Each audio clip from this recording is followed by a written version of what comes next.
प्यारे बच्चों, आज class 9th maths worksheet number 52 चतुर्भुज।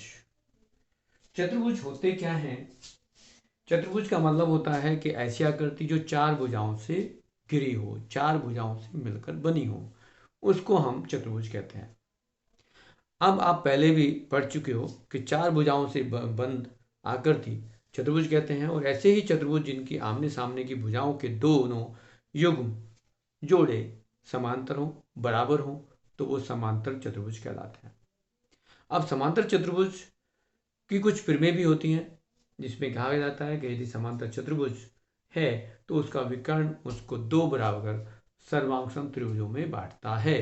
तो ये एक प्रमेय है जिसको यहाँ आपकी वर्कशीट में समझाया गया है कि किसी समांतर चतुर्भुज का एक विकर्ण उसे दो सर्वांग त्रिभुजों में विभाजित करता है। तो यहाँ सबसे पहले हमें इसको सिद्ध करने के लिए क्या करना है, और ये अक्सर एग्जाम में आती है, तो हम इसको करके आपको बताना चाहते हैं कि इसको आप कैसे करेंगे।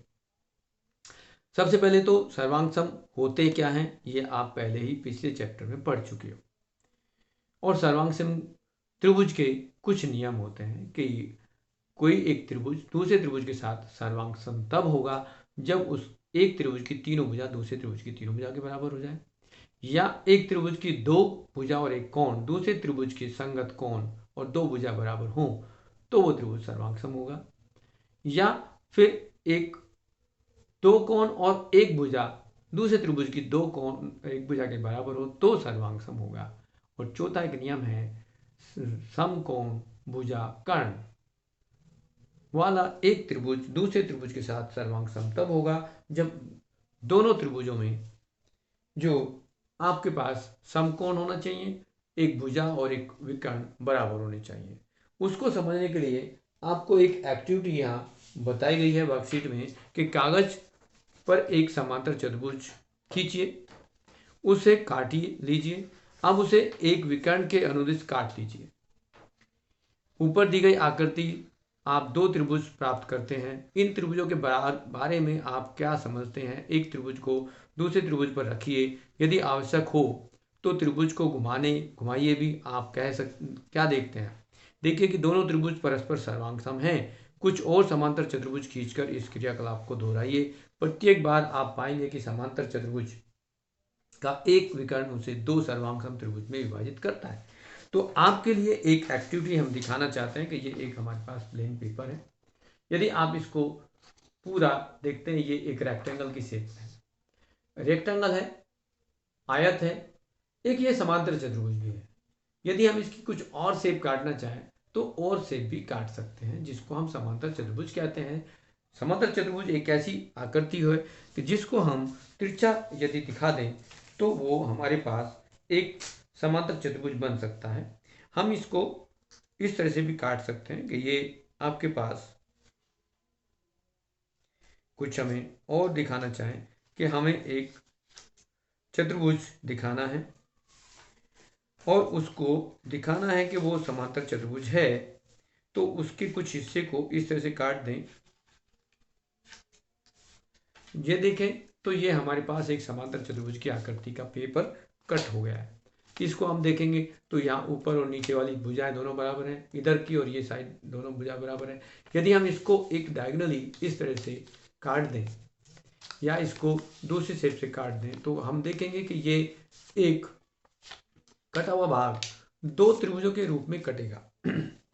हम इसको काट दें, अब काटेंगे तो हमें दो त्रिभुजों के रूप में ये मिलेंगे। आप देखेंगे कि ये दो त्रिभुजों, क्या ये दोनों त्रिभुज सर्वांग सम हैं? तो इसको क्या करेंगे, हम एक दूसरे के ऊपर यदि रख दें तो ये एक दूसरे को ढक लेते हैं। ये हमारे दोनों त्रिभुज सर्वांग सम हो जाते हैं।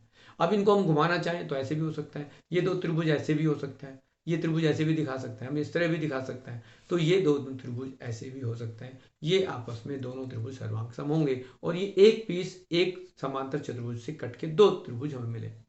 इनकी सारी भुजाएं ऊपर नीचे देखेंगे तो ये भुजाएं आपस में बराबर हो गई, ये भुजा बराबर हो गई और ये भुजा भी बराबर है, इसलिए हम इनको कहते हैं ये सर्वांग सम त्रिभुज है। तो अब आप सर्वांग सम तो समझ गए। अब आपको प्रमेय यदि एग्जाम में आती है तो कैसे करेंगे? तो हमें सबसे पहले क्या दिया है? प्रमेय है और उसमें दिया क्या है, परिमेय में हमें दिया क्या है उसको देखेंगे। ए बी सी डी एक समांतर चतुर्भुज है।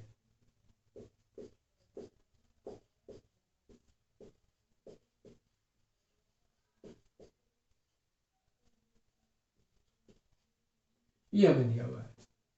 अब समांतर चतुर्भुज एक आकृति बनाते हैं कि समांतर चतुर्भुज होता किस तरह का। हमने एक चतुर्भुज बना दिया और इसको लिख दिया ए, ये बी, ये सी और ये डी। अब हमें सिद्ध क्या करना है, सिद्ध करना है कि यदि हम इसके एक विकर्ण को इस तरह से मिला दें, ए सी को, ए बी सी हमारे पास जो एक ए बी सी डी एक हमारे पास समांतर चतुर्भुज था, उसमें से एक विकर्ण ए सी को मिला दिया इस तरह से। अब हमें मालूम है कि समांतर चतुर्भुज तो ये भुजा इसके बराबर होगी और ये भुजा इसके बराबर होगी। तो सिद्ध करना है, सिद्ध क्या करना है कि त्रिभुज ए बी सी सर्वांगसम है त्रिभुज ए डी सी के। ये हमें सिद्ध करना है। ए डी सी कह दें, सी डी ए कह दें, ए डी सी कह दें, ये हम किसी भी तरह से इसको नामिंग कर सकते हैं। अब हमें यहां प्रूफ करना है, इसको उत्पत्ति करनी है। तो उत्पत्ति में क्या लिखेंगे, अब हमारे पास इन दोनों त्रिभुजों में त्रिभुज ए बी सी और त्रिभुज ए डी सी में देखेंगे कि हमारे पास क्या क्या मालूम है। हमें मालूम है कि ए बी जो भुजा है वो ए बी भुजा जो है वो डी सी के बराबर है, ठीक है, और ए डी बी सी के बराबर है। क्यों है ऐसा, ये एक समांतर चतुर्भुज की विपरीत भुजा है।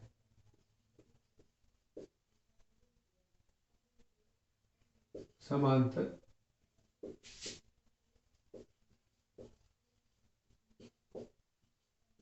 भुज की सम्मुख भुजा है।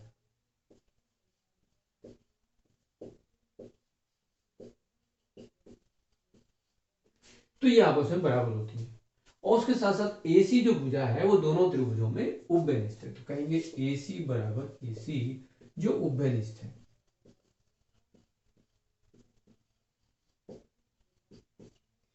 उभयनिष्ठ भुजा दोनों त्रिभुजों में कॉमन है। तो अब इन दोनों त्रिभुजों से हम क्या दिखाएंगे, इसमें क्या कहेंगे कि हमारे पास जो दोनों त्रिभुज हैं वो आपस में बड़ा सर्वांगसम होंगे। इसमें आपको एक और विधि से भी हम कह सकते हैं, एक मेथड और भी ले सकते हैं। क्या ले सकते हैं कि ये तो एक नियम हो गया कि दोनों भुजाओं से हो गया। दूसरा हम ये भी कह सकते हैं कि यदि ये भुजा इसके समांतर है तो यहाँ पर एकांतर कोण बनेंगे, वो भी बराबर है। यदि ये दिखाना चाहते हैं तो ये कोण बराबर होगा। तो इन कोणों के आधार पर भी हम कह सकते हैं कि ये दोनों त्रिभुज सर्वांगसम है। अभी आपकी जो वर्कशीट है उसमें यही बताया गया, कोणों के आधार पर लिया गया है, ठीक है। तो हम कोण के आधार पर ले लें, तो यहां इसको भी लिख देते हैं और कोण के आधार पर भी कर देंगे। तो अभी हमें क्या कर रहे हैं कि यदि हमारे पास कहेंगे कि त्रिभुज ए बी सी सर्वांगसम होगा त्रिभुज ए डी सी के लिए बाय, यहां हमने क्या यूज किया है, साइड साइड साइड यूज किए हैं। तो इस तरह से हमारे पास ये प्रमेय सिद्ध हो गई कि ये दोनों त्रिभुज आपस में सर्वांगसम है। और मतलब क्या है कि विकर्ण किसी भी त्रिभुज को आपस में दो सर्वांगसम त्रिभुज के रूप में विभाजित करता है। अभी आपके पास जो क्वेश्चन है उसमें भी ऐसा ये क्वेश्चन है कि SSS नियम के प्रयोग से सिद्ध कीजिए कि किसी समांतर चतुर्भुज का एक विकर्ण उसे दो सर्वांगसम त्रिभुजों में विभाजित करता है। तो जो क्वेश्चन नंबर 2 है उसको भी आप इसी तरह से करेंगे। तो यहाँ हम फिर में हटा दें तो और क्वेश्चन नंबर 2 लिख दें, तो ये आपका वही काम है जो आपको क्वेश्चन में दिया गया। और इससे पहले जो प्रमेय आपको दी गई है उसको भी समझा दें कि उसमें क्या करना था। आपको प्रमेय में कहा गया था कि ये कोण आपका इसके बराबर है क्योंकि ये एकांतर कोण है, और ये कोण इसके बराबर है, वो भी एकांतर है। तो यहां आपके पास कोण, भुजा, कोण से ये दोनों त्रिभुज सर्वांग होंगे। अब आप देखते हैं कि क्वेश्चन नंबर 1 क्या दिया हुआ है। क्वेश्चन नंबर 1 को देखेंगे और उसमें लिखा है कि समांतर चतुर्भुज ABCD का विकर्ण AC और कोण A को समद्विभाजित करता है, दर्शाइए कि कोण C को भी समद्विभाजित करता है। तो आप क्वेश्चन नंबर 1 देखते हैं। एक समांतर चतुर्भुज है, ये ABCD, और यहां हम एक विकर्ण को मिला देते हैं और कहते हैं कि ये कोण आपस में बराबर है। हमें दिया क्या है उसको लिखते हैं। दिया है कि ABCD एक समांतर चतुर्भुज है।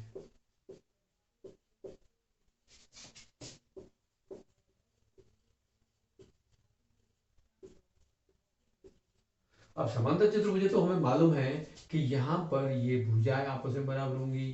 AB भुजा DC के बराबर होगी, AD भुजा BC के बराबर भी होगी, और कोण A कोण C के बराबर भी होगा।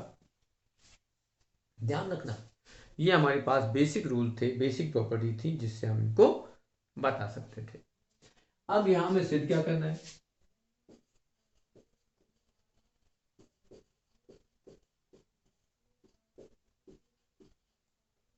सिद्ध करना है कि 1 2 3 और यह 4 कह दें कि कोण 3 बराबर कोण 4 है। इसमें हमें यह भी दिया गया है कि कोण 1 बराबर कोण 2 भी है, मतलब कोण AC जो है कोण A का समद्विभाजक भी है। अब यदि हम यहां भी कोण 3 और 4 मार्क कर देते हैं तो हमें सिद्ध करना होगा कि कोण 3 और 4 बराबर है, या AC एक विकर्ण है जो कोण C को भी समद्विभाजित करता है। अब हम देखेंगे, प्रूफ करेंगे, उत्पत्ति क्या होगी कि दोनों त्रिभुजों को हम सर्वांग सम सिद्ध कर दें तो हमारे पास ये दोनों त्रिभुज सर्वांग सम होंगे, तो इसके सभी भाग आपस में बराबर होंगे। या ये भी कह सकते हैं कि यदि हमारे पास कोण A बराबर C है तो A का हाफ C के हाफ के बराबर हो जाएगा। हमें यह भी मालूम है कि किसी भी समांतर चतुर्भुज के संगत कोण, सम्मुख कोण आपस में बराबर होते हैं, तो उनका हाफ भी बराबर होगा। सर्वांग सम दिखाना चाहें तो उससे भी हो जाएगा। तो यहां हम दिखा सकते हैं कि ये सर्वांग सम है। तो यदि दोनों त्रिभुज सर्वांग सम है, ये कोण इसके बराबर दिया गया है, तो जब सर्वांग सम होगा तो हम कह सकते हैं कि ये कोण भी आपस में बराबर होंगे।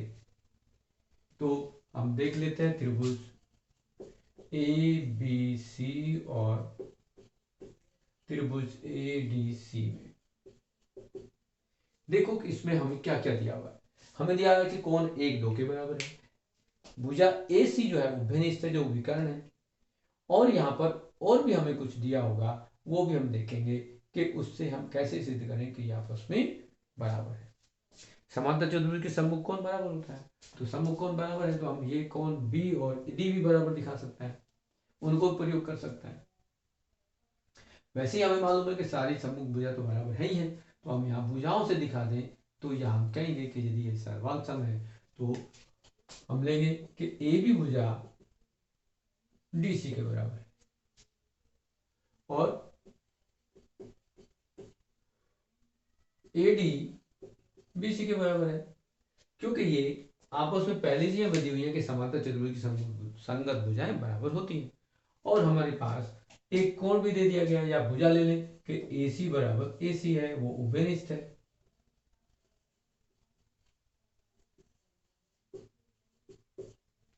ये तो दिया है, हमें ये लिख सकते हैं, दिया है, ठीक है।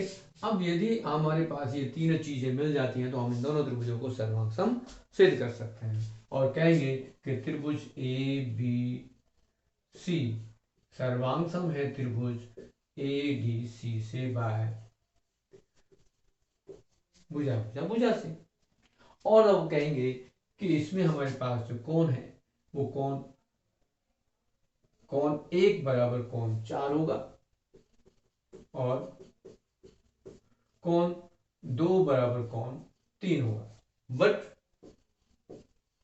हमें तो मालूम है कि कौन 1 बराबर कौन 2 भी है, तो कौन 3 बराबर कौन 4 भी होगा। ये सिद्ध करना था।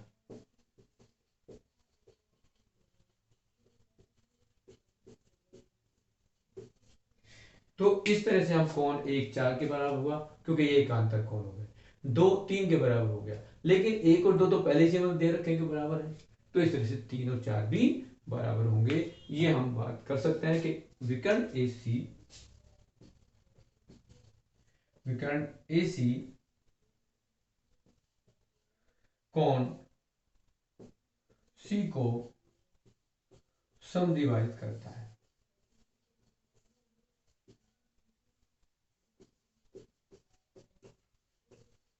इस तरह भी हम इसको लिख सकते हैं। तो इस तरह से आपके पास दोनों क्वेश्चंस यहाँ हो जाते हैं कि पहला क्वेश्चन जो था वो ये हो गया, दूसरा क्वेश्चन ऑलरेडी में, और इसके साथ साथ ये बताएंगे कि देखो यहाँ पर ये कौन बराबर है, तो यदि ये एकांतर कोण आपस में बराबर है, एक कोण 4 के बराबर है, 2 3 के बराबर है, तो आप देखेंगे यहाँ पर कि ये कोण A C के बराबर हो गया, B D के बराबर भी होता है। अब यदि ये कोण आपस में 1 2 3 4 सारे कोण बराबर हो गए, तो यहाँ भुजा ए भी जो है वो BC के बराबर हो जाएगी। तो यहाँ देखेंगे कि ये सारे कोण बराबर है, तो यहाँ ये भी लिख सकते हो कि कोण 1 बराबर 2 बराबर 3 बराबर 4, ये सभी कोण बराबर हैं, तो क्या कहेंगे कि ये आपकी जो भुजाएं हैं वो भी बराबर होंगी और ये एक समांतर चतुर्भुज होगा। तो AB बराबर BC बराबर AD बराबर DC, ये सारी भुजाएं बराबर होगी। तो क्या कहेंगे, चतुर्भुज जो आपके पास है ABCD एक समचतुर्भुज होगा।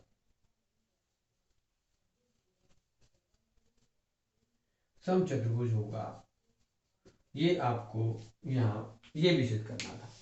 तो इस तरह से आपका ये क्वेश्चन कंप्लीट हो गया। सेकंड क्वेश्चन पहले से ऑलरेडी हम इस तरह से कर चुके हैं। तो ये आपके वर्कशीट के क्वेश्चंस कंप्लीट हो गए। इस तरह से आप इसको कर सकते हैं।